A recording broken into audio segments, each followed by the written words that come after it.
നമസ്കാരം. ശ്രീകൃഷ്ണ കഥാമൃതം ഭാഗം 518 518. ഓം ഗം ഗണപതയേ നമ. ഓം സം സരസ്വതേ സ്വാഹ. ഓം ശ്രീ ഗുരുഭ്യോ നമ. ഓം ശ്രീ രംഗനാഥ ശർമ്മണേ നമ. നാരായണ നാരായണ നാരായണ നാരായണ നാരായണ നാരായണ നാരായണ നാരായണ നാരായണ നാരായണ നാരായണ. ഓം ശ്രീകൃഷ്ണാർപ്പണമസ്തു. ഓം ശ്രീകൃഷ്ണായ പരബ്രഹ്മണേ നമ. ഓം ശ്രീകൃഷ്ണായ പരമാത്മനേ നമ. ഹരേ രാമ രാമ രാമ ഹരേ ഹരേ, ഹരേ കൃഷ്ണ കൃഷ്ണ കൃഷ്ണ ഹരേ ഹരേ. ശ്രീകൃഷ്ണ കഥാമൃതം ഭാഗം 518. ശ്രീകൃഷ്ണ ലീലാകാന്ഡം എന്നുള്ളതിൽ 11-ാം അധ്യായം ഗോകുലത്തിൽ ശ്രീകൃഷ്ണ ജയന്തി എന്നുള്ളതിൽ 26-ാമത്തെ ശ്ലോകമാണ് പറഞ്ഞ് നിർത്തിയിട്ടുള്ളത്. അതായത് പച്ചയായി തന്നെ വേദാന്ത തത്വം മിന്നുന്ന പോലവേ ശോഭിച്ചു സച്ചിദാനന്ദം സച്ചിദാനന്ദം ഉടൽ പൂണ്ടതുപോലവേ. സത്ത് ചിത്ത് ആനന്ദം ശരീരം എടുത്താൽ എങ്ങനെയുണ്ടാവും? അതായത് നിരാകാരത്തെ അർത്ഥം. അപ്പോൾ ഉള്ളത് പറഞ്ഞാൽ ഉള്ളി തോലാണെന്ന് പറയുന്ന പോലെ ഈശ്വരനുണ്ടോ? ഉണ്ട്. എവിടെ? അവരവരുടെ ഹൃദയഗഹ്വരത്തിൽ. കാണാൻ പറ്റുമോ? ഇല്ല, അനുഭവിക്കാനേ പറ്റൂ. അപ്പോൾ ഈശ്വരൻ മായയെ അവലംബിച്ച് അവതാരമെടുക്കണു സജ്ജനങ്ങളെ സംരക്ഷിക്കാൻ. അതുകൊണ്ട് നമ്മൾ സകാരത്തിൽ മാത്രം പോയ കാര്യം നടക്കില്ല. അതാണ് നമ്മൾ അവശ്യം മനസ്സിലാക്കേണ്ടത്. അത്യാവശ്യം മനസ്സിലാക്കേണ്ട കാര്യം സകാരത്തിൽ കുറേ കാണിക്കാൻ വേണ്ടി ഇല്ലേ. മധുര മീനാക്ഷി ക്ഷേത്രത്തിൽ ഒരു പറക്കുന്ന ഗരുഡൻ ആണ് ഒരു ഈ കോൺക്രീറ്റ് ബൗള് പോലെ വലിയ ബൗളിൽ പൂവെടുത്തിട്ട് കൊണ്ടുപോയി ദേവീദേവന്മാരുടെ വിഗ്രഹത്തിൽ അർച്ചിക്കുന്നത്. അതുകൊണ്ട് കാര്യമില്ല. ഇവിടെ അനാത്മവസ്തുക്കളേത് ആത്മവസ്തുക്കളേത് എന്നുള്ള വകതിരിവുണ്ടാവണം. ഭാഗവതത്തിൻ്റെ സ്ഥായിയായിട്ടുള്ള രൂപം തന്നെ പരബ്രഹ്മമാണ്. വെറുതെയാണോ ഗോപസ്ത്രീകളും ഗോപന്മാരും ഭഗവാനിൽ ആകൃഷ്ടരായവർ? അപ്പോൾ കുറച്ച് കാര്യങ്ങൾ മനസ്സിലാക്കാതെ കണ്ട് അഞ്ജനമെന്നത് ഞാനറിയും മഞ്ഞൾ പോലെ വെളുത്തിരിക്കും എന്ന് പറഞ്ഞിട്ട് എന്താ കാര്യം? കുറേ ആൾക്കാരെ തെറ്റിദ്ധരിപ്പിച്ചുകൊണ്ട് ഉദകപൂർണത്തിന് വേണ്ടിയിട്ട് വേദാന്ത സത്യങ്ങളെ വളച്ചൊടിക്കാൻ പാടില്ല. ഒരു ജോലിയും ചെയ്യണ്ട, വേണ്ട. പഷ്ണി കിടന്ന് മരിച്ചാലും ശരി, ഈശ്വരൻ്റെ വാക്കുകൾ വിറ്റ് തിന്നരുത്. അപ്പോൾ ഇവിടെ പ്രത്യേകിച്ച് പറഞ്ഞു, പച്ചയായി തന്നെ വേദാന്ത തത്വം മിന്നുന്ന പോലവേ ശോഭിച്ചു സച്ചിദാനന്ദം ഉടൽ പൂണ്ടതുപോലവേ. അടുത്ത ശ്ലോകം 27. പരമാത്ഭുത സൗന്ദര്യ കഴമ്പെന്നതുപോലവേ. ആരാണ് ഈ ശ്രീകൃഷ്ണൻ? ഈ കൊച്ചു ബാലൻ ആരാ? പരമാത്ഭുത സൗന്ദര്യ കുഴമ്പെന്നതുപോലവേ. കുറച്ചേ ഉള്ളൂ, ഒരു കുട്ടിയല്ലേ. അതാണ് പരമാത്ഭുത സൗന്ദര്യ കഴമ്പ്. Just imagine. ഒരേതാ നീലവാർ തിങ്കൾ കിടാവെന്നത് പോലവേ. ഒരേതോ ഏതാന്നറിയില്ല. ഒരേതോ നീലവാർ തിങ്കൾ കിടാവെന്നത് പോലവേ. തിങ്കൾ എന്ന് പറഞ്ഞാൽ ചന്ദ്രൻ എന്നാണ്, പൂർണ്ണചന്ദ്രൻ. ഇവിടെ നീലവാർ തിങ്കൾ. പൂർണ്ണചന്ദ്രന് നീല നിറമാണെങ്കിൽ എങ്ങനെ ഉണ്ടാവും? അതേപോലത്തെ ഒരു കുട്ടിയാണെന്നാണ് പറഞ്ഞത്. കവിഭാവന ഇല്ലാണ്ട് നമുക്ക് പോകാൻ പറ്റില്ല. അപ്പോൾ എൻ്റെ സിൻസിയർ അഡ്വൈസ് എന്താ ചോദിക്കുകയാണെങ്കിൽ, ഇപ്പം ഞാനൊരു കൺക്ലൂഷനിൽ നിൽക്കുന്നത്, സാധിക്കുന്നവർ, ഫിനാൻഷ്യലി സാധിക്കുന്നവർ DC ബുക്സിൽ നിന്ന് എല്ലാ പുരാണങ്ങളും 18 പുരാണങ്ങൾ ഉള്ള ഒരു പാക്കേജ് ഉണ്ട്. എത്ര ഉറുപ്പ്യെന്ന് എനിക്കറിയില്ല. ഞാനത് പ്രീ പബ്ലിക്കേഷൻ ടൈമിൽ വാങ്ങിയതാണ്. അതിൽ നമ്മൾക്ക് ഒരു 10-26 പുസ്തകം കിട്ടും. 18 പുരാണങ്ങളിൽ ചിലത് 3 വോളിയുള്ളതുണ്ട്, ചിലത് 2 വോളിയുള്ളതുണ്ട്. അപ്പോൾ എനിക്ക് തോന്നുന്നത് എല്ലാം കൂടി 26 28 ടെക്സ്റ്റ് ബുക്ക് ഉണ്ട്. അതൊന്ന് വാങ്ങി എന്താ ഗുണം? പ്രോസാണ്. ഞാൻ ഈ ക്ലാസ് എടുക്കേണ്ട സൗകര്യത്തിന് ഈ പദ്യം ഉപയോഗിക്കണമെന്നല്ലാണ്ട് കാര്യങ്ങൾ മനസ്സിലാക്കാൻ നല്ലത് പ്രോസാണ്. ആ പ്രോസിൽ, ഭാഗവതത്തിൻ്റെ പ്രോസിൽ പറയുന്ന കാര്യങ്ങൾ നമുക്ക് വേഗം മനസ്സിലാവും. കാരണം കവിഭാഷ വേണ്ട അവിടെ. വായിച്ച് ചിലപ്പോൾ നമുക്കിത് പൂട്ടി വെക്കണം തോന്നും. കാരണം എന്താ, ഒരേ കാര്യം ഒരു പേജിൽ 10 15 പ്രാവശ്യം റിപ്പീറ്റ് ചെയ്യുന്നുണ്ട്. മറ്റേത് സംസ്കൃതം വായിക്കുമ്പോൾ നമുക്ക് മനസ്സിലാവണില്ല. അതുകൊണ്ടാണ്. എന്താ റിപ്പീറ്റ് ചെയ്യണത്? ഭഗവാൻ അന്തര്യാമിയാണ്, ഭഗവാൻ സർവജീവഗുഹാശയനാണ്, ഭഗവാൻ നിരാകാരനാണ്, ഭഗവാൻ ചിദാകാശരൂപിയാണ്, ഭഗവാൻ സച്ചിദാനന്ദ സ്വരൂപനാണ്. ഇതന്നെയാണ്. ഞാൻ ഒരു പ്രാവശ്യം പറയണ്ട, 1 2 പ്രാവശ്യം പറയണ്ടേ. ഞാൻ ഈ ഗോപാലൻ നായർ അദ്ദേഹത്തിൻ്റെ ഭാഗവതം ഡീറ്റെയിൽ ആയിട്ടുള്ളതിൽ ദശമസ്കന്ധത്തിൻ്റെ അർത്ഥം ഞാൻ ഇതേമാതിരി പ്രോസ് വായിച്ചപ്പോൾ ഒരു 3 മാസത്തിന് എനിക്ക് കാണുന്നതൊക്കെ ആലിൻ്റെ ഇല കാണുകയാണെങ്കിലും ശരി, മാവിൻ്റെ ഇല കാണുകയാണെങ്കിലും ശരി, എനിക്ക് മഞ്ഞപ്പട്ട് കൊടുത്ത ഗുരുവായൂരപ്പനെയാണ് കാണാൻ പറ്റുള്ളൂ. എനിക്ക് അത് വായിച്ചവർക്കൊക്കെ അത്രയും മാസ്മരികതയാണ്. അപ്പോൾ ചിലപ്പോൾ ഞാൻ വിചാരിച്ചു ഈ ഒരു ഗ്രന്ഥം എനിക്ക് എന്തുകൊണ്ട് വാങ്ങാൻ ആദ്യം സാധിച്ചില്ല. അതിന് ഞാനൊരു ഉത്തരം പറയാം. ഞാൻ 95 മുതൽക്ക് ഹോംവർക്ക് ചെയ്തുകൊണ്ടിരിക്കുന്ന ആളാണ്. അപ്പോൾ എത്രയായി? 24 വർഷത്തെ ഹോംവർക്ക് ചെയ്യുമ്പോൾ എനിക്ക് പ്രോസ് വായിക്കുമ്പോൾ അഭിമാനം തോന്നുകയാണ്. അപ്പോൾ ആദ്യം തന്നെ അത് തോന്നിയാൽ ബുദ്ധിമുട്ടായി. അപ്പം നല്ല അച്ചടക്കത്തോടു കൂടി ഈ സബ്ജക്റ്റ് എനിക്ക് പഠിക്കണം എന്ന് വിളക്കിൻ്റെ മുമ്പിൽ നിന്ന് പ്രാർത്ഥിച്ചിട്ട് ഈ പുസ്തകം തുറക്കണം. അല്ലെങ്കിൽ മായ വന്ന് നമ്മളെ ഈ പുസ്തകം അടപ്പിക്കും, നമ്മുടെ കാശ് വെള്ളത്തിലാവും. പക്ഷേ വായിച്ചാൽ, ഇപ്പം ഞാനതിൽ പത്മപുരാണം വായിച്ചു, വിഷ്ണുപുരാണം വായിച്ചു, ഇപ്പോൾ ഭാഗവതം വായിച്ചുകൊണ്ടിരിക്കുകയാണ്. അതിന് മുമ്പ് ഞാൻ 1.25 ലക്ഷം വരുന്ന കുഞ്ഞുകുട്ടൻ തമ്പുരാൻ്റെ മഹാഭാരതം പോയംസ് ഉള്ളത് ഞാൻ വായിച്ചു. എനിക്ക് ഹൃദയസ്ഥായി. ഇപ്പം എനിക്ക് തോന്നുന്നു കാശ് പോയാലും പ്രോസും കൂടി ഒന്ന് വാങ്ങണം. അത് പ്രോസ് എഴുതിയിരുന്നത് വേറൊരാളാണ്, ആയിക്കോട്ടെ. അപ്പോൾ ഇതൊക്കെ എല്ലാവർക്കും ഒരു സമയമുണ്ട് ഇത് ഉള്ളിൽ കയറാൻ. അതുവരെ നമുക്ക് വെയിറ്റ് ചെയ്യുന്ന ഓർത്തുള്ളൂ. പക്ഷെ ഒരു കാര്യം ഉറപ്പാണ്, ബഹുജനങ്ങളുടെ 99.99% ആൾക്കാർക്ക് ഈശ്വരീയത ഉണ്ടാവാതെ കണ്ടിരിക്കാൻ കാരണം വേണ്ട പോലെ സബ്ജക്റ്റ് നമ്മുടെ മനസ്സ് കയറിയിട്ടില്ല. അതാണ് സത്യം. ദുഃഖങ്ങൾക്ക് എങ്ങനെ അവധി കൊടുക്കാം, ഇതാണ് സബ്ജക്റ്റ്. അപ്പോൾ അതിലെന്താ പറഞ്ഞത്? മമത മാറ്റിയാൽ മതി. അതത്ര എളുപ്പമാണോ? ആണെങ്കിലാണ്, ഇല്ലയോ ഇല്ല. അപ്പോൾ ഞാനിവിടെ എന്താ പറഞ്ഞത്? പരമാത്ഭുത സൗന്ദര്യ കഴമ്പെന്നതുപോലവേ ഒരേതോ നീലവാർത്തിങ്കൾ കിടാവെന്നതുപോലവേ ലക്ഷ്മീനാഥൻ്റെ കുഞ്ഞോമൽ തൃക്കൈയിൽ, ലക്ഷ്മീനാഥൻ്റെ മഹാവിഷ്ണു അവതാരം ചെയ്തുള്ള ശ്രീകൃഷ്ണൻ്റെ കുഞ്ഞിക്കൈയിൽ കൊച്ചുപൊൻപണം കുനിഞ്ഞു നിന്നു വെച്ചും കൊണ്ട് ആനന്ദകുലമാനസൻ. ആര്? നന്ദഗോപര് തനിക്കുണ്ടായ യശോദയിലുണ്ടായ മകൻ എന്നുള്ള വ്യാജേന അല്ലെങ്കിൽ അറിവില്ലായ്മ കൊണ്ട് തെറ്റിദ്ധരിച്ച് ദേവി പ്രസവിച്ചതാ. പക്ഷേ ഇദ്ദേഹത്തിനാണ് അത് തൻ്റെ മകനാണെന്ന് പറഞ്ഞ് 8-10 വയസ്സ് വരെ വളർത്താനുള്ള ഭാഗ്യം. ചെറിയൊരു പൊൻപണം ഒക്കെ കയ്യിൽ വെച്ച് എന്തായി? ആനന്ദാകുലമാനസൻ. ആനന്ദാകുലമാനസൻ എത്രയോ ജന്മജന്മങ്ങൾ കാണാൻ നോമ്പിട്ട കൺകളാൽ. ഈ നന്ദഗോപുരം ഒരുപാട് തപസ് ചെയ്തിട്ടുണ്ട്. അതുകൊണ്ടാണ് എത്രയോ ജന്മജന്മങ്ങൾ കാണാൻ നോമ്പിട്ട കൺകളാൽ കണ്ടാൻ തൻ മകനായി വന്ന പരമാനന്ദമൂർത്തിയെ. എത്രയോ ജന്മജന്മങ്ങൾ കാണാൻ നോൻപിട്ട കൺകളാൽ കണ്ടാൻ തൻ മകനായി വന്ന പരമാനന്ദമൂർത്തിയെ. വേദജ്ഞരായ വിപ്രന്മാർ എത്രയും ഗുണശാലികൾ. അപ്പോൾ ഗോകുലത്തിൽ ആരുണ്ട്?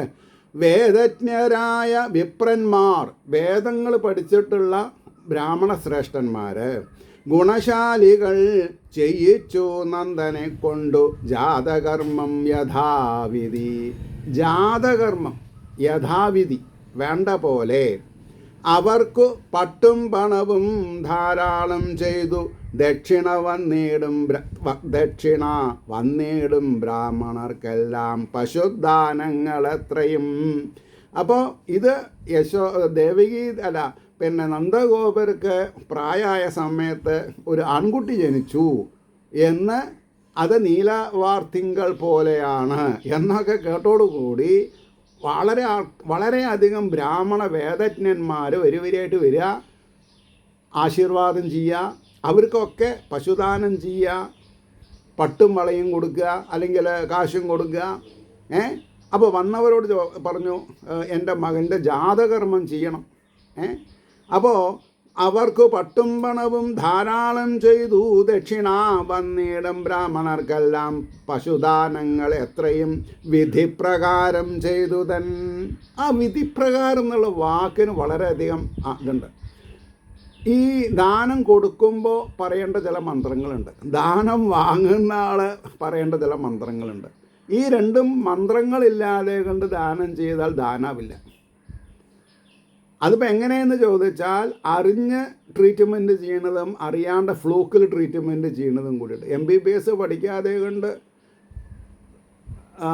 കള്ള സർട്ടിഫിക്കറ്റൊക്കെ വെച്ചിട്ട് കുറേ ആൾക്കാർ കുറേ കാലം കാശുണ്ടാക്കുന്നുണ്ട്. അത് ദഹിക്കില്ല. അതുകൊണ്ടാണ് പറയണത്, അന്യായമായ മാർഗത്തിൽ കാശുണ്ടാക്കിയാൽ നിലനിൽക്കില്ല. അപ്പോൾ വിധിപ്രകാരം ചെയ്തു തൻ കുഞ്ഞിന് ആയുസ് നീളുവാൻ അവർ തൻ ഗൃഹമെത്തിച്ചു ഭൃത്യരെ കൊണ്ടു ഭാഗ്യവാൻ. വന്നവർക്കൊക്കെ പശുദാനം ചെയ്താൽ അവർക്ക് ഈ പശുവിനെ കുട്ടീനെയും ആട്ടിപ്പോവാനുള്ള സൗകര്യം ഉണ്ടാവില്ല. അപ്പോൾ ഒരു ഭൃത്യനോട് പറയും, ഇദ്ദേഹത്തിൻ്റെ മഠം എവിടെയാണ്, അതുവരെ പോയിട്ട് ഇവരെ അവിടെ കൊണ്ടാക്കിയിട്ട് വരും. ഇതൊക്കെ ഒരു ആതിഥ്യ മര്യാദയാണ്. അപ്പോൾ വരുന്നോർക്കൊക്കെയും സദ്യ പണവും പട്ടുവസ്ത്രവും സന്തോഷമാർന്നലിങ്ങേകി മഹിതോദാരമാനസൻ. എല്ലാ ശ്ലോകത്തിലും ഒരു നിർവചനം കൊടുക്കുന്നുണ്ട് നന്ദഗോപരെ പറ്റിയിട്ട്. ഒന്നിൽ ഭാഗ്യവാൻ എന്നാണ്, അങ്ങനെ യഥാവിധി പരമാനന്ദമൂർത്തി, ആനന്ദകുലമാനസൻ. ഇവിടെ വന്നപ്പോൾ മഹിതോദാരമാനസൻ, മഹിതോദാരം, മഹത്തായിട്ടുള്ള കാര്യങ്ങൾ ഉദാഹരണസഹിതം മറ്റുള്ളവർ കണ്ട് പഠിക്കത്തക്ക വിധത്തിൽ ചെയ്യുന്നവൻ. സത്കർമ്മങ്ങൾ നമ്മൾ ചെയ്യുമ്പോൾ അത് കണ്ട് മറ്റുള്ളവർക്ക് തോന്നണം, ഓ എനിക്കും ഇതേപോലെ ചെയ്താൽ തരക്കടില്ല. അതാണ് മഹിതോദാരമാനസൻ. ഈ വണ്ണം സേവനം ചെയ്യുവാനിടയേകും ജനങ്ങളെ സർവേശ്വര പ്രീതികളെന്നോർത്തുള്ളം തെളിഞ്ഞവൻ. ഇതാണ് പറഞ്ഞത്. അപ്പോൾ ഈ ശ്ലോകം വരുന്നതിൻ്റെ മുമ്പ് ഭഗവാൻ എന്നെക്കൊണ്ട് അതിൻ്റെ അർത്ഥം പറയിപ്പിച്ചു. എനിക്കുള്ള സന്തോഷം ഇതാണ്.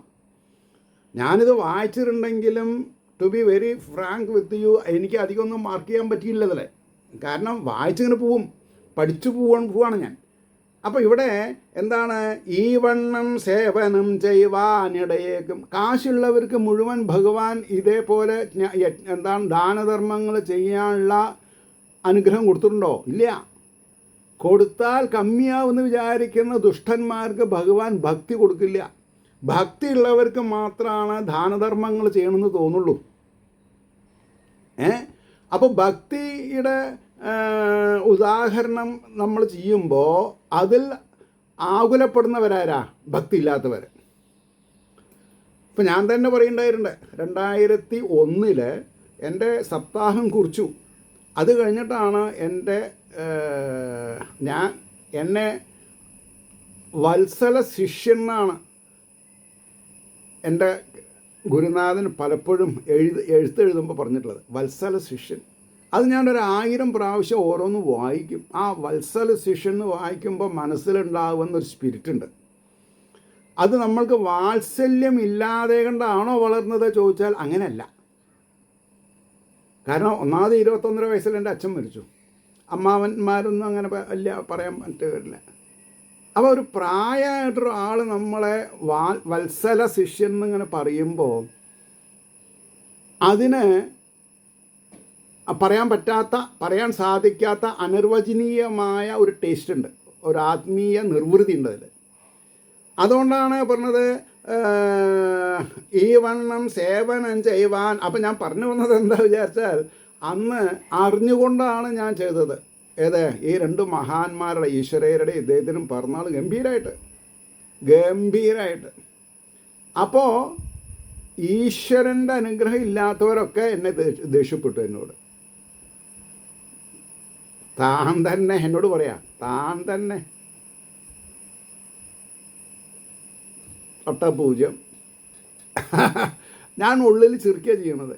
എനിക്ക് അതിൽ നിന്നൊക്കെ രക്ഷപ്പെട്ടു വരാൻ ഈശ്വരൻ എന്നെ സഹായിക്കും. ഞാൻ അധർമ്മമായിട്ടുള്ള കാര്യങ്ങളല്ല ചെയ്തിട്ടുള്ളതെന്ന് എനിക്ക് നല്ല ബോധ്യമുണ്ട്. അതുകൊണ്ടാണ് ഈ വണ്ണം സേവനം ചെയ്യുവാനിടയേകും ജനങ്ങളെ സർവേശ്വര പ്രീതി. ഞാൻ ചെയ്തത് സർവേശ്വര പ്രീതിക്കാണ്. ഇതിൽ തമാശ എന്താ, ഈ പോവായ് IIT മുമ്പുള്ള IIT പോവായുടെ മുമ്പിലുള്ള ഈ അയ്യപ്പ വിഷ്ണു ക്ഷേത്രത്തിൽ അന്നത്തെ ട്രസ്റ്റിമാർക്ക് എന്തോ കുറച്ച് അഹങ്കാരം തോന്നി. എന്താ അഹങ്കാരം തോന്നിയത്? അവരേനെ പ്രത്യേകം ക്ഷണിച്ചില്ല ഊണ് കഴിക്കാൻ. എന്തു ചെയ്യാൻ പറ്റും? അവരുടെ അമ്പലത്തിൽ വെച്ച് എല്ലാവർക്കും മൈക്ക് കൂടെ പറഞ്ഞിട്ടുള്ളതാണ്, അത് അവരും ബാധിക്കേണ്ടതാണ്. അപ്പോൾ ക്ഷേത്രത്തിൽ വെച്ച് ചെയ്യുന്നത് ഭക്തന്മാർക്ക് വേണ്ടിയിട്ടാണ്. അപ്പോൾ അവർ ഭക്തരല്ലാന്ന് സ്ഥാപിക്കപ്പെട്ടു. അവരാരും ട്രസ്റ്റിമാരാരും വന്ന് ആഹാരം കഴിച്ചില്ല. പക്ഷേ എനിക്ക് കുഴപ്പമുണ്ടായില്ല. ഞാൻ മൈക്ക് കൂടെ അനൗൺസ് ചെയ്തു, ഈ അമ്പലത്തിന് 4 പേരുള്ള മഹജനങ്ങൾ കുട്ടികളടക്കം വന്ന് ഈ പ്രസാദം സ്വീകരിച്ചാൽ നന്നായിരുന്നു എന്ന് ഹിന്ദിയിൽ 2 പ്രാവശ്യം പറഞ്ഞു. ആൾക്കാരൊക്കെ വന്നു, എല്ലാ ആഹാരം ചിലവാകും ചെയ്തു. അവരാണ് മഹത് വ്യക്തികൾ. ആരെ? നമ്മൾ മൈക്ക് കൂടെ പറഞ്ഞത് കേട്ടിട്ട് ഈ ആഹാരം പ്രസാദം കഴിക്കാൻ അവർക്ക്, അത് ആരുടെ പേരിൽ? എൻ്റെ ഗുരുനാഥന്മാരുടെ പേരിൽ. അപ്പം ഈ ഒരു സ്ഥായിയായിട്ട് അനുഭവിക്കുന്ന സന്തോഷാധിക്യം, അത് ഈശ്വരീയതാണ്. To be kind to all. അതുകൊണ്ടാണ് പറഞ്ഞത് സർവേശ്വര പ്രതീകങ്ങളെന്നോർത്തുള്ളം തെളിഞ്ഞവൻ. അപ്പോൾ അവിടെ നന്ദഗോപുര പശുദാനമൊക്കെ ചെയ്തിട്ടാ. ഞാൻ അങ്ങനെയല്ല, ചെറിയ തോതിൽ എൻ്റെ ചേച്ചിയുടെ ഭാഷയിൽ ഇത്തിരി ചെയ്തിട്ട് ഒത്തിരി സന്തോഷിച്ചു ഞാൻ. അപ്പോൾ എന്താ ഇവിടെ? ലക്ഷ്മീവരൻ പിറന്നുള്ളൊരു സ്തവം ക്ഷാമമെന്തിനാം. ഭഗവാന്റെ കാര്യത്തിന് എന്തിനാ ക്ഷാമം കാണിക്കണത് നമ്മൾ? ഭഗവത് മഹിമ അറിഞ്ഞാൽ ഭഗവത് കാര്യങ്ങൾക്ക് നമ്മൾ ക്ഷാമം കരുതില്ല. കാരണം എന്താ? In plenty. ഭഗവാൻ എന്നുള്ള വാക്കിന് തന്നെ അർത്ഥം എന്താ? സർവജ്ഞൻ, സർവവ്യാപി. ഇൻ പ്ലെൻറ്റി, ധാരാളത്തിലധികം. അപ്പോൾ ലക്ഷ്മീവരൻ പിറന്നുള്ളോരുത്സവം ക്ഷാമമെന്തിനാം. പലേ പെൺമണിമാരും വമ്പാർന്നമ്പാടിയൊക്കെയും സ്ത്രീരത്നങ്ങൾ, ശൗശീലമായിട്ടുള്ള സ്ത്രീരത്നങ്ങളൊക്കെ, നല്ല വസ്ത്രങ്ങളും ആഭരണങ്ങളൊക്കെ എടുത്ത് ഭഗവാനെ കാണാൻ വന്നു. ലക്ഷ്മീവരൻ. ആരദ്ദേഹം? ലക്ഷ്മീവരൻ. അപ്പോൾ ഓരോ സ്ത്രീകളും ശൗശീലമുള്ളവർ അവരവരുടെ വീട്ടിൽ ലക്ഷ്മിയാണ് എന്നുള്ളത് നമുക്കൊരു ഗുണപാഠം പറയണം. അവിടെ സ്ത്രീകളാണ് വീട്ടിൻ്റെ നിലവിളക്ക്, ദീപം. അവരുടെ ഭർത്താവ് എന്ന് പറഞ്ഞാൽ എന്താ അർത്ഥം? അവർക്ക് ഈശ്വരൻ അധീനത്തിൽ വന്നാൽ മാത്രമേ അവരെ ഭഗവതി മഹാലക്ഷ്മി എന്ന് പറയാൻ പറ്റുള്ളൂ. ഇല്ലെങ്കിൽ മൂദേവി എന്ന് വേണം വിളിക്കാൻ. അപ്പോൾ മൂദേവി അല്ല, സാക്ഷാൽ ലക്ഷ്മിയാണ്, എൻ്റെ വീടിൻ്റെ ഭദ്രദീപമാണ് എന്ന് മനസ്സിലായാൽ അവിടെ ആരുടെ പ്രസക്തി ഉണ്ടാവാണ്ടിരിക്കില്ല? ഭഗവാന്റെ പ്രസക്തി ഉണ്ടാവാണ്ടിരിക്കില്ല. അതുകൊണ്ടാണ് പറഞ്ഞത് ലക്ഷ്മീവരൻ പിറന്നുള്ളൊരുത്സവം ക്ഷാമമെന്തിനാം. പലേ പെൺമണിമാരും വമ്പാർന്നമ്പാടിയൊക്കെയും ഭംഗിയായി മെഴുകി കോലമണിഞ്ഞു പലമാതിരി. ചാണകം കൊണ്ട് അമ്പാടി എല്ലാ വീടുകളും, വീട്ടിൻ്റെ പിന്നെന്താന്നാ പറയുക, വീടിൻ്റെ അങ്കണങ്ങളൊക്കെ ചാണകം മെഴുകി അരിപ്പൊടി കൊണ്ട് കോലങ്ങളൊക്കെ ധാരാളം വരച്ച് ഗോപാലന്മാരണഞ്ഞിഷ്ടം പോലെ ചെയ്യുന്നു സർവവും. അപ്പോൾ ലക്ഷ്മിയുടെ പ്രതീകമായിട്ടുള്ള സ്ത്രീകൾ ഒരു വീട്ടിൽ ഐശ്വര്യമായിട്ട് കാര്യം ചെയ്യുമ്പോൾ ഗോപാലന്മാരണഞ്ഞ് ഗോപികുമാരുടെ ഭർത്താക്കന്മാർ അല്ലെങ്കിൽ ഗോപസ്ത്രീകൾ എന്നുള്ളത് ലേഡീസാണ്, ഗോപന്മാർ അവരുടെ ജെൻസ് പിന്നെ മെയിൽ. അത് അച്ഛനാവാം, സഹോദരനാവാം, അമ്മാവനാവാം, ഭർത്താവാം, മക്കളാവാം. അവരെ ഗോപാലന്മാർ അണഞ്ഞ് ഇഷ്ടം പോലെ ചെയ്യുന്നു സർവവും. അത് ചെയ്യൂ ഇത് ചെയ്യൂ എന്ന് പറഞ്ഞ് ചെയ്യണതും സ്ത്രീകൾ ചെയ്യുന്ന കാര്യങ്ങൾക്ക് സപ്പോർട്ടീവായിട്ട് മനസ്സറിഞ്ഞ് അത് ഇതും ഉത്സാഹപൂർവ്വം ചെയ്യണമെന്ന് കൂട്ടിയിട്ട് വളരെ വ്യത്യാസമുണ്ട്. അതാണ് ഗോപാലന്മാരണഞ്ഞിഷ്ടം പോലെ ചെയ്യുന്നു സർവവും. മയിൽപ്പീലുകളും മഞ്ഞക്കുറിയും ചാർത്തി അങ്ങനെ. എന്തിനാ മഞ്ഞക്കുറി ചാർത്തണത്? അതായത് ഒന്നാമത് മഞ്ഞൾ ആൻറ്റിസെപ്റ്റിക്കാണ്. അപ്പോൾ അത് കറുത്ത ആളുടെ മേൽ തേച്ചിട്ടുണ്ടെങ്കിൽ കുറച്ചുകൂടി എഫക്റ്റാവും. അതിനൊരു ശോഭ പ്രത്യേകമാണ് വെളുത്തതിനേക്കാൾ. അപ്പം മയിൽപ്പീല് സുലഭമായിട്ട് കാട്ടിൽ കിട്ടും, കാശൊന്നുമില്ല. അവർ നോർമാഡിക് ട്രൈബിലുള്ള ആൾക്കാരാണ്. അവരുടെ റവന്യൂ ജനറേറ്റ് ആവണത് എങ്ങനെയാണ്? ഈ പാലും തൈരും പിന്നെ നെയ്യും രാജകുടുംബത്തിൽ കൊണ്ടുവന്നിട്ട് അവർ കൊടുക്കണതാണ്. അപ്പോൾ വസ്ത്രാലങ്കാരം എന്ന് പറഞ്ഞിട്ടുണ്ടെങ്കിൽ പ്രകൃതിയിൽ നിന്ന് കിട്ടുന്ന ചേരുവകളാണ്. അതുകൊണ്ടാണ് മയിൽപ്പീലികളും മഞ്ഞക്കുറിയും ചാർത്തി അങ്ങനെ പൊന്നിൻ കുടം മണിമാല കോർത്തു കെട്ടിച്ചു പൈക്കളെ. പൊന്നിൻ കുടമണിമാല പശുക്കൾക്കൊക്കെ നല്ല കിലുങ്ങുന്ന കൂട്ടത്തിൽ മണികളോടുള്ള മാലകളൊക്കെ കെട്ടിയിട്ടുണ്ടായിരുന്നു. ആഘോഷത്തിൻ പങ്കെടുപ്പിച്ചിടുന്നു പുണ്യശാലികൾ. ഭഗവാന്റെ പിറന്നാൾ ആഘോഷിക്കുക എന്ന് പറഞ്ഞാൽ അവരാരാ? പുണ്യശാലികൾ. ഇപ്പോൾ അഷ്ടമിരോഹിണി നോൽക്കുക അല്ലെങ്കിൽ അഷ്ടമിരോഹിണി കൊണ്ടാടുക ആർക്കേ പറ്റുള്ളൂ? പുണ്യശാലികൾ. നന്ദൻ്റെ മുറ്റം മുഴുവൻ പന്തൽ കൊണ്ടു കൊളുർത്തുപോയി. നന്ദഗോപരുടെ മുറ്റം പന്തൽ കൊണ്ട് കുളിർത്തുപോയി, നല്ല തണലായി. പല കസവണി പട്ടുമേല പുയർന്നതിൽ തൂമുത്തുമാലയും മറ്റും തുന്നിച്ചേർത്ത് അതിഭംഗിയിൽ. സ്ത്രീകളുടെ വസ്ത്രാഭരണം കാര്യങ്ങളൊക്കെ. പല കസവണി പട്ടുമേല പുയർന്നതിൽ തൂമുത്തുമാലയും മറ്റും തുന്നിച്ചേർത്ത് അതിഭംഗിയിൽ. കുരുത്തോലകളും മാവിൻ തളിരും പല പൂക്കളും. അതായത് പന്തലന്നെ എങ്ങനെ തങ്കക്കസവ് ആണ് ഈ പട്ടുമേലാപ്പ. അതാണ് നമ്മൾ ശ്രദ്ധിക്കേണ്ടത്. സ്ത്രീകളെ മാത്രം പോരാ, നല്ല ദാരിദ്ര്യമില്ലാത്ത രീതിയിൽ കമനീയമായിട്ടുള്ള പന്തൽ വിധാന പോലെ. അപ്പോൾ പറഞ്ഞു പല പൂക്കളും ചേലേന്തിടും വിധം ചേർത്ത് വിധാനിച്ചു വിശേഷമായി. കുരുത്തോലകളും മാവിൻ തളിരും പല പൂക്കളും ചേലേന്തിടും വിധം ചേർത്ത് വിധാനിച്ചു വിശേഷമായി. പലേ നിറമെഴും പട്ടാൽ ഓരോ തൂണും പൊതിഞ്ഞുടൻ. ഇതൊക്കെ താമരശ്ശേരിയുടെ തന്നെയാണ് കേട്ടോ, കാരണം നാട്ടു നടപ്പാണ് പറഞ്ഞത്.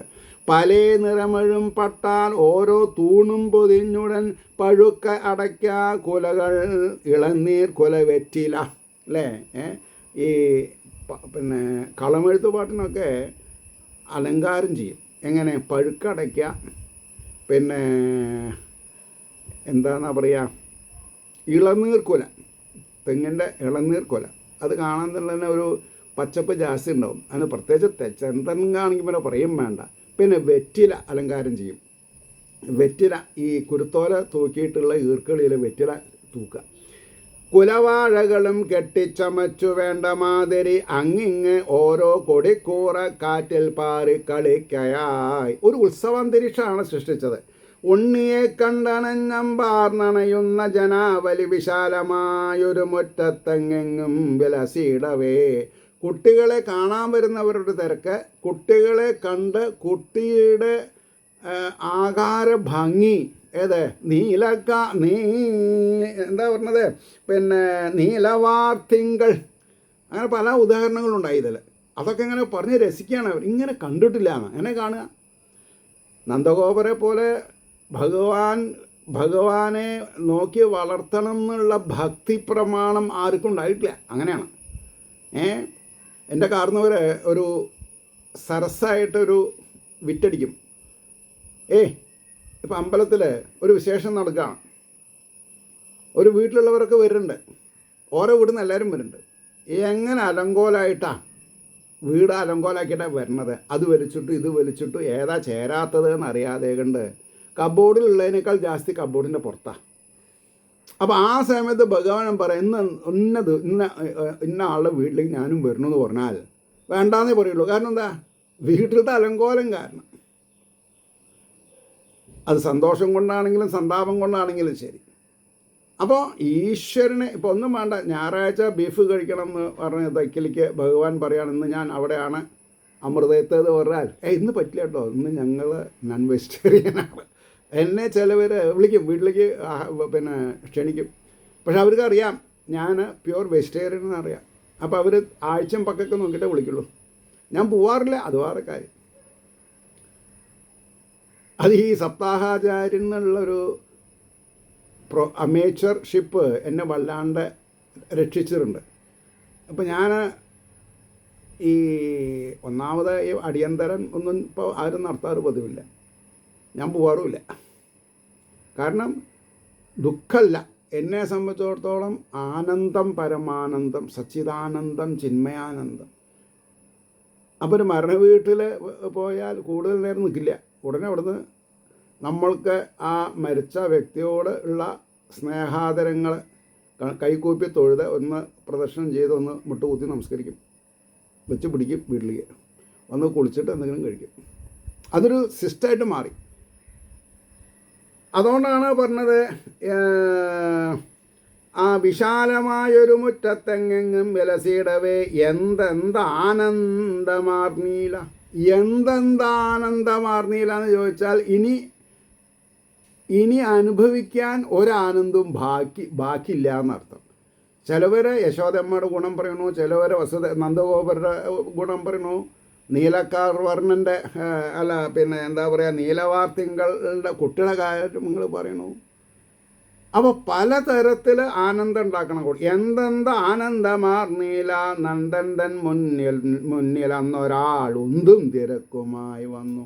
നന്ദഗോപരെ കൺഗ്രാജുലേറ്റ് ചെയ്യാൻ വേണ്ടി ആൾക്കാർ തിക്കിത്തിരക്കായിരുന്നു എന്നാണ് പറഞ്ഞത്, ഇല്ലേ? ഉന്തും തിരക്കുമായി വന്നു, ഉന്തും തുമ്പുരുമീട്ടിനാൻ.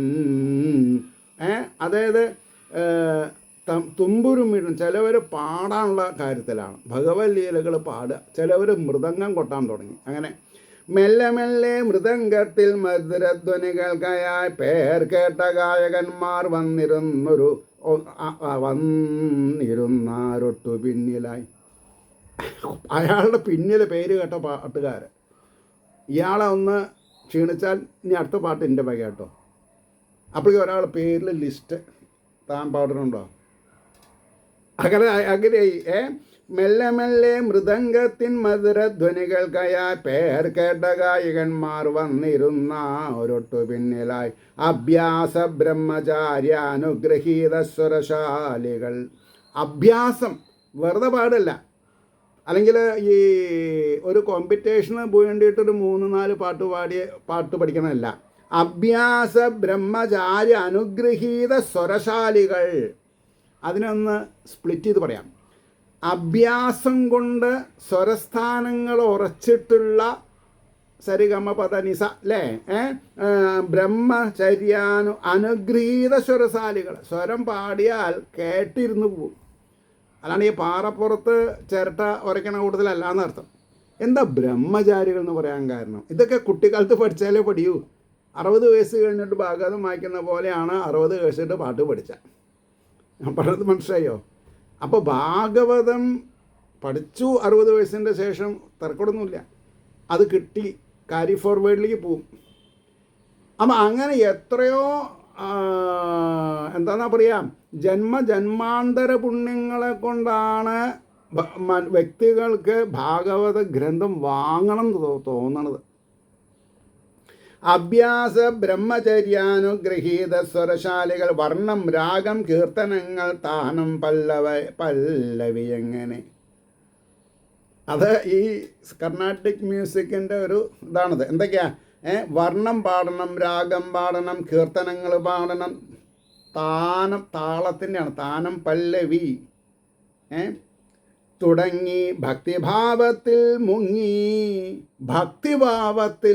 മുങ്ങി മിക്ക ജനങ്ങളും. എല്ലാവരും എന്ന് പറഞ്ഞില്ല, കുറച്ച് അലമ്പുകളും ഉണ്ട് എല്ലാ സ്ഥലത്തും.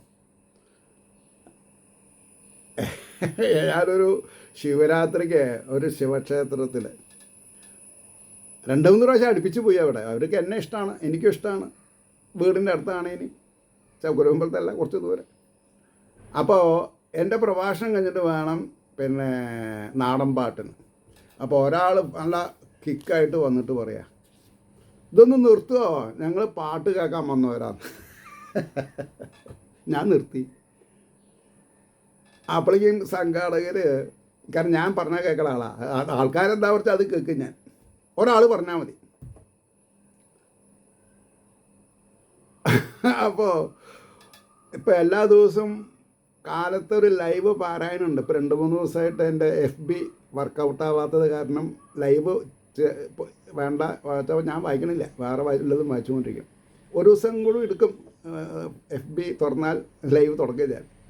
അതിനെന്താ കാരണം? 10 ദിവസമായി ഇപ്പോൾ ലൈവില്ല. അല്ല, PA സിസ്റ്റത്തിലല്ല, ഞാൻ വീട്ടിലിരുന്ന് വായിക്കും. അപ്പോൾ എനിക്കൊരു ഗുണം കിട്ടിയപ്പോൾ എൻ്റെ ശബ്ദം കുറച്ചുകൂടി മെച്ചോർഡായി 10 ദിവസത്തിൽ. മാത്രമല്ല കുറച്ച് രാഗങ്ങളൊക്കെ വരാൻ തുടങ്ങി. എന്താ അവതാളത്തെ രാഗം എനിക്കറിയില്ല കേട്ടോ. അപ്പം ഞാൻ ഭഗവാനോട് പ്രാർത്ഥിക്കും, രാഗം വന്നുകൊണ്ട് കൊടുക്കില്ല, അത് അനുഗ്രഹമായിട്ട് മാറ്റണേ ഭഗവാനെ. അങ്ങനെയാണ് ഇപ്പോൾ. അപ്പോൾ എൻ്റെ അതിന് പ്രമാണമുണ്ട്. കാരണം രാമായണത്തിൽ ഒരു വിവരദോഷി സീതാദേവി ലങ്കയിൽ പോയിരുന്നതിന് രാമചന്ദ്രസ്വാമിക്ക് അഹിതം പറഞ്ഞു എന്നാണ്. അപ്പോൾ വാൽമീകിക്ക് കുറ്റുണ്ടാവാൻ പാടില്ലല്ലോ രാമായണത്തിൽ. അപ്പോൾ സീതേനെ തിരസ്കരിക്കാൻ ഒരു സന്ദർഭം വേണ്ട, അതിനു വേണ്ടി ഉണ്ടാക്കിയതാണ്. അതേപോലെ ഭഗവാൻ ചിലപ്പോൾ എൻ്റെ സ്വരം പ്രായമായാലും തൻ്റെ സ്വരം ഞാൻ നേരാക്കിയിട്ടേ വിടുള്ളൂ എന്ന് പറഞ്ഞിട്ടുണ്ടെങ്കിൽ ഇപ്പോൾ ഞാനെന്താ ചെയ്യുക? അപ്പം എന്താ പറഞ്ഞത്? തുടങ്ങി ഭക്തിഭാവത്തിൽ മുങ്ങി മിക്ക ജനങ്ങളും രസിപ്പൂ പലരും താളം പിടിച്ചും തലയാട്ടിയും സ്വരങ്ങളെത്രയും വാരി വർഷിച്ചാരവരത്രയും. വാരി വർഷിക്കുകയാണ്. ഗോകുലം അല്ല, എന്താ പറയുക, എന്താന്നാ പറയുക, കോകിലങ്ങൾ, ഗന്ധർവ കോകിലങ്ങൾ. സ്വരങ്ങളെത്രയും വാരി വർഷിച്ചാരവരത്രയും നന്ദൻ നാണ്യങ്ങൾ പോലെയും കാർവർണ്ണൻ കൃപ പോലെയും. നന്ദൻ നാണ്യങ്ങൾ പോലെയും, പൈസ ഇങ്ങനെ വെതറ ആദരത്തോട്. കാർവർണ്ണൻ കൃപ പോലെയും. ഭഗവാന്റെ കൃപ ഇല്ലെങ്കിൽ ആർക്കും പാടാനും പറ്റില്ല, രസിക്കാനും പറ്റില്ല. അന്ന് ആദ്യമായി അവർക്കേകി നന്ദഗോപൻ മഹാശയൻ എന്നേക്കും ഭാഗവതന്മാരെന്ന പുകൾ മുദ്രകൾ. ഭാഗവതന്മാർ എന്ന് പേര് കേട്ട സ്ഥാനങ്ങൾ അവരോഹിക്കപ്പെട്ടത് ശ്രീകൃഷ്ണൻ്റെ ജന്മദിനാഘോഷത്തിന് പാടിത്തിമർത്തവരെ കാലം മുതൽക്കാണ്. അന്ന് ആദ്യമായി അവർ കേകി നന്ദഗോപൻ മഹാശയൻ എന്നേക്കും ഭാഗവതന്മാരെന്ന പുകൾ മുദ്രകൾ. യശോദാദേവി തന്നുണ്ണി ദീർഘായുസ്സായി വിളങ്ങുവാൻ നന്നായി അനുഗ്രഹിക്കണം ഭഗവാൻ നിത്യമംഗളൻ. ഈശ്വരോപാസന ഉണ്ടായാലത്തെ ഗുണമെന്താ? ആരെയാണ് നമ്മൾ ഉപാസിക്കുന്നത്? ഈശ്വരനെ. ഈശ്വരനെ ഇവിടെ എന്താ വിശേഷിപ്പിച്ചത്? നിത്യമംഗളൻ. നിത്യമംഗളനാണ് ഈശ്വരൻ. സദാസേവ്യ എന്ന പ്രമാണം. നിത്യമംഗളൻ എന്നോതിക്കൊണ്ട് അസംഖ്യം പേരങ്ങുമിങ്ങും നടക്കയാം നന്ദൻ നൽകിയ പൂമ്പട്ടു പുതച്ചും കയ്യിലേന്തിയും. ഇതൊക്കെ അനുഭവിക്കണം. എന്താ, ഒരാളൊരു പൊന്നാട് തന്നാൽ അത് പുതച്ച് നടക്കുമ്പോൾ ഉണ്ടാവുന്ന ഒരു പ്രതീതി, എന്താ അത്? അതങ്ങനെയാണ്. ഇപ്പോൾ ഗുരുവായൂരമ്പലത്തിൽ പോയി മേൽപ്പത്തൂർ ഓഡിറ്റോറിയത്തിൽ ഇരുന്ന് ഒരു ഭാഗവത കഥ പറഞ്ഞു. അപ്പോൾ ഭഗവാന്റെ റെപ്രസെൻറ്റേറ്റീവ്സ് ആണല്ലോ ഇത് പുതപ്പിക്കണത്, അതിനോടൊരു ആദരവ് പ്രത്യേകിച്ചുണ്ടാവും. അതുകൊണ്ടാണ് പറയണത്. അപ്പോൾ അപ്പോൾ പറഞ്ഞു യശോദാദേവി തന്നുണ്ണി ദീർഘായുസ്സായി വിളങ്ങുവാൻ നന്നായി അനുഗ്രഹിക്കണം ഭഗവാൻ നിത്യമങ്ങനെ എന്നോതിക്കൊണ്ട് അസംഖ്യം പേരങ്ങുമെങ്ങും നടക്കയാം. നന്ദൻ നൽകിയ പൂമ്പട്ടു പുതച്ചും കയ്യിലേന്തിയും കിടാങ്ങളെല്ലാം കസുവു പാവുമുണ്ടുകൾ പട്ടുകൾ പരസ്പരം നീർത്തി കാണിച്ചെങ്ങും കളിക്കയാം. നീർത്തി എന്ന് പറഞ്ഞാൽ എടാ നോക്കടാ, എൻ്റെ കാസവുമുണ്ട് നോക്കടാ, എടാ എൻ്റെ പാവുമുണ്ട് നോക്കടാ, ഒന്ന് പിടിച്ച് നോക്കടാ, ഒന്നിങ്ങനെ കൈകൊണ്ട് തിരുമ്മി നോക്കടാ. എന്നിട്ടോ അവർണ്ണനീയമാം വന്ന് ചുരുക്കി പറഞ്ഞെന്താ, അവർണ്ണനീയം വർണ്ണിക്കാൻ പറ്റില്ല, അവർണ്ണനീയമായി അന്ന് വിളങ്ങി മഞ്ഞിലാദ്യമായി നന്ദൻ നടത്തും ശ്രീകൃഷ്ണ ജയന്തി മഹിതോത്സവം അല്ലേ. അപ്പോൾ ഈ ശ്രീകൃഷ്ണ ജയന്തി ആദ്യം കൊണ്ടാടിയതാരാ? ഗുരുവായൂരം അമ്പലത്തിലല്ല കേട്ടോ, നന്ദഗോപുരാണ്. അപ്പോൾ അമ്പാടി തൊടുകുറിയായി മിന്നും ഉണ്ണിത്തമ്പാനെ തെളിവോട്.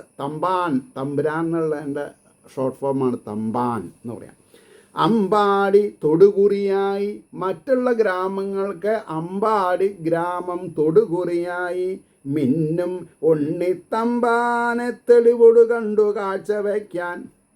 ഭഗവാനെ കണ്ട്, അതായത് സാക്ഷാൽ മഹാവിഷ്ണുവിനെ കണ്ട് കാഴ്ച വയ്ക്കാൻ ഉണ്ണിത്തമ്പാനെ തെളിവോട് കണ്ടു കാഴ്ച വയ്ക്കാൻ അമ്പാളും സുഹൃതികളേറെ വന്നു പൊന്നിൻ താമ്പാളങ്ങളിൽ നിറയെ പലതുമേന്തി. ഇന്നതെന്നില്ല, അവർക്ക് അമൂല്യമായി തോന്നുന്നതൊക്കെ വെച്ച് വന്ന് യശോദമ്മയുടെ അടുത്തേക്ക് കൊടുത്ത് ആ കുട്ടിയെ വളരെ സുദീർഘമായ രീതിയിൽ കണ്ടാലും മതി വരാത്ത മാതിരി, കൊതി വരാത്ത മാതിരി കണ്ണുകളെ കൊണ്ട് ഒഴിഞ്ഞ് മനസ്സിലാക്കി അവർ തിരിച്ചുപോയി എന്നാണ് പറഞ്ഞത്. ഇത് ശ്രീകൃഷ്ണ കഥാമൃതേ കലികൽമഷനാശനേ ലീലാകാണ്ഡേ ഏകാദശ സർഗ സർവത്ര ഗോവിന്ദനാമ സങ്കീർത്തനം. ഗോവിന്ദ ഗോവിന്ദ. എല്ലാവർക്കും ശ്രീഹരിയുടെ അനുഗ്രഹാശിസുകൾ നിർലോഭമുണ്ടാവട്ടെ എന്ന് പ്രാർത്ഥിച്ചുകൊണ്ട് വാക്കുകൾ ചുരുക്കുന്നു. നമസ്കാരം. നാളെ കാണാം.